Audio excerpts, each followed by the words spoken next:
Yanga ilikuwa ina 90% ngapi sio ya kuingia fainali. Kila kitu kilikaa sawa. Ndani ya dakika 90 wamekwenda kuharibu mechi pale pale uwanjani pale. Sawa, sio kwa Tanzania, kwa Tanzania. Mimi nakubali. Yanga wachezaji wamechoka, viwango vimeshuka. Hawafanani kuchezea Yanga watu wengi tu pale. Bila kuficha. Yanga sasa hivi wachezaji waliobaki wa kucheza Yanga ni watatu wazidi wanne. Ambao wapo kwenye ubora wao.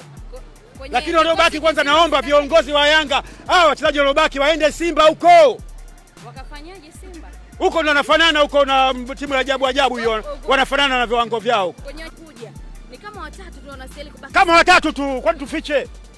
Kwa sababu sisi ndio ni uchungu, sisi ndio tunaumia, wao waumii. Wao ndio maana hata wakifungua maduka yao wanachukua tu, wanafanya vitu vya ajabu tu. Hawaumii kitu. Yes, wao kwanza sisi nikwambieni siri kubwa nikwambieni. Wachezaji wote wamekuja kutafuta hela tu. Kwa ndio maana tufanye mambo ajabu, sisi ndio kulazwa Matemeke, wao wanashangilia wamepata hela.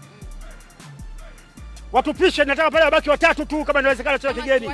Kwanza tusirundike mamluki pale. Watatu kina nani Msekadege? Tufanye na uchunguzi kabisa kwamba huyu anachezea Yanga na mapenzi ya Yanga. Hata kama umetoka Rwanda, Burundi huko. Lazima tujue wewe una uchungu na Yanga.